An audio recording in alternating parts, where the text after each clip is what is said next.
Mientras tanto, quiero saludar a Felipe Calderón, expresidente de México, miembro del grupo IDEA, quien nos atiende rápidamente. Está en un evento en España, pero rápido, presidente, voy con usted a horas ya de las elecciones. ¿Cómo está viendo usted esta situación de violencia electoral por la que atraviesa su país? Muy preocupante, muy preocupante. En primer lugar, hay que decir que México está viviendo una elección de Estado. Una elección donde ilegalmente, en contra de los principios elementales democráticos de la Constitución mexicana, el gobierno del presidente López Obrador está interviniendo con toda la mano, con todo el aparato del Estado, con un ejército de servidores públicos pagados con los impuestos para promover el voto de su candidata Claudia Sheinbaum. Está haciendo además un abusivo e ilegal uso de recursos públicos que marcan la campaña más inequitativa y más desigual en la historia de la democracia, de la joven democracia mexicana. Entonces, una elección de Estado. Segundo, es una elección de Estado donde además el aparato de poder del gobierno en muchos lugares del país va de la mano con el narcotráfico y el crimen organizado.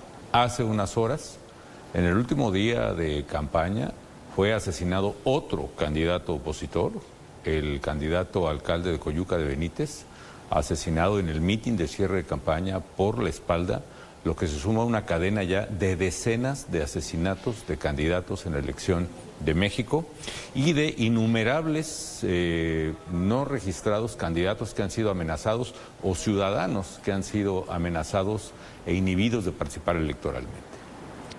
Presidente, ¿podemos decir que lo que está en juego en México es la democracia entonces? Yo lo que veo es que esta elección no es entre Claudia Sheinbaum o Xochitl Gálvez o Álvarez. Esta elección es claramente entre dictadura o democracia. Es una elección donde se juega México su futuro. Y si queremos ser un país próspero, democrático, libre, justo, verde, en fin, un país que tenga futuro como una nación moderna a la que aspiramos los mexicanos, la mayoría, y que a muchos nos costó construir, o somos un país atrapado por la demagogia, el autoritarismo, el crimen, la narcopolítica que representa en este momento la continuación de este régimen de pesadilla que ha vivido México en los últimos 6 años. ¿Puede la violencia o pudiera la violencia inhibir la participación este domingo? Puede tener una influencia, sin embargo, yo veo a la gente muy decidida a participar. Lo que ha sido México testigo en las marchas ciudadanas, primero en defensa del INE, de los organismos electorales, y la última ya abiertamente promoviendo la candidatura de Xochitl Gálvez y de la coalición ciudadana que ella encabeza, han sido sin precedentes. Esta gran movilización ciudadana me lleva a pensar que la participación electoral, a pesar de la amenaza que representa la violencia del crimen organizado y el narcotráfico, coludidos con Morena, el partido del gobierno. Morena está en muchos lugares del país no siendo más que el brazo político de los cárteles en México. A pesar de ello, yo creo que la gente va a participar. Y quizá con mayor razón, porque la gente está desesperada de un gobierno que no interviene en contra de los criminales, que se alía con ellos y que prácticamente ha entregado a las familias mexicanas a las manos de los criminales, abandonándolas a su suerte. ¿Qué van a hacer esas familias mexicanas? Lo único que les queda es votar este domingo 2 de junio y eso le va a dar, pienso yo, puede darle una contundente sorpresa al gobierno y en un arrojo ciudadano, con una votación masiva, pues cambiar el curso de la historia para bien, que es lo que México necesita. Si miramos las encuestas, pensaríamos que Xochitl Gálvez, pues no la tiene fácil, ¿no, presidente?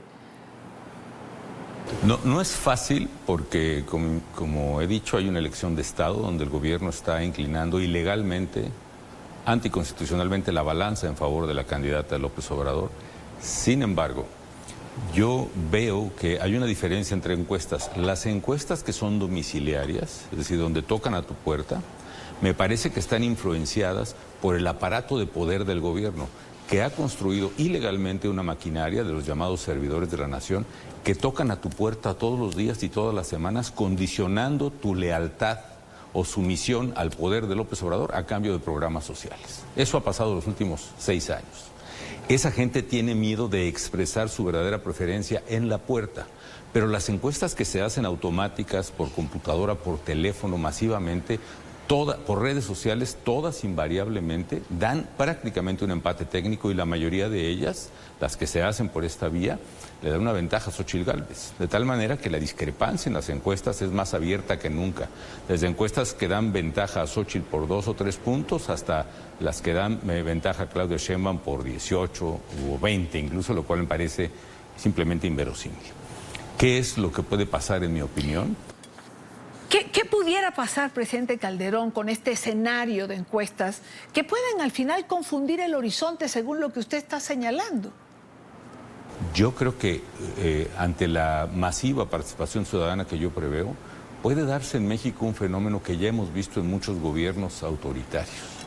Se vio en Venezuela en finales de 2007, en el referéndum que Chávez quiso imponer para reelegirse, las encuestas le daban una amplia mayoría y de repente él mismo en la televisión tuvo que reconocer que perdió, inopinadamente, inesperadamente. Le pasó a Daniel Ortega también, que todas las encuestas favorecían a su partido y perdió. Le pasó recientemente a Erdogan en Turquía, que todas las encuestas le daban una mayoría y perdió abrumadoramente en Turquía. Y en América Latina ha pasado en los más recientes elecciones presidenciales, con Noboa en Ecuador o con Milei en Argentina, que las encuestas les daban una derrota amplia y sin embargo ganaron arrolladoramente. Creo que eso puede pasar en México. No descarto que es una elección difícil, desde luego, en este contexto que se da, con todo el aparato del Estado en contra y con el crimen organizado en contra, pero yo tengo la esperanza de que los ciudadanos en México vamos a ganar y vamos a construir el futuro que merecemos. Lo saco de México, presidente Calderón, pero lo dejo dentro de la región. ¿Cómo está viendo usted el panorama electoral en Venezuela?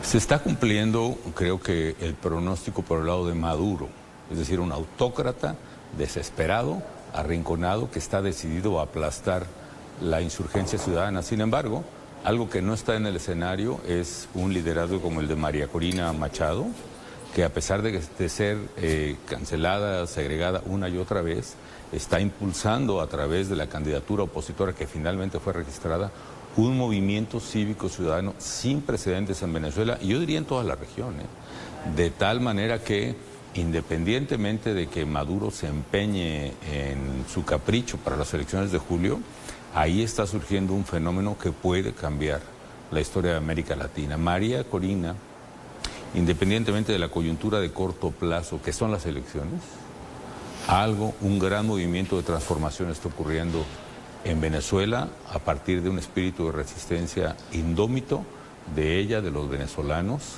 y creo que eso va a dar frutos más pronto que tarde. Pues quiero agradecer al presidente Felipe Calderón por estar con nosotros estos minutos.